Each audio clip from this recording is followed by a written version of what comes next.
আজকে আমি ঢেলা মাছের পাতুরি বানাবো। এই ঢেলা মাছের পাতুরি যদি এইভাবে বানানো হয়, এই মাছের স্বাদ কিন্তু ইলিশ মাছের চেয়ে কোনো অংশে কম যায় না। তাহলে দেখে নাও আমি ঢেলা মাছের পাতুরিটা কিভাবে তৈরি করলাম।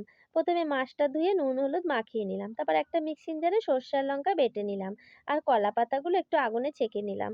তারপর একটা জায়গায় মশলাটাকে নিলাম, আর পরিমাণ মতো নুন হলুদ আর সর্ষের তেল দিয়ে ভালো করে মাখিয়ে মাছটাকে মাখিয়ে নিলাম।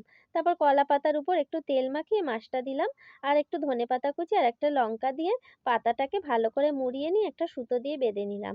তারপর চাটুতে তেল দিয়ে পাতুরিগুলো আমি দিয়ে দিলাম। তারপর একটা বাটি চাপা দিয়ে দিলাম।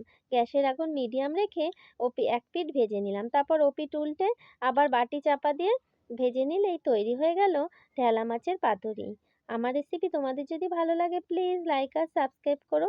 গরম গরম ভাতে ঢেলা মাছের পাতুরি আমি তো দারুণ খেলাম।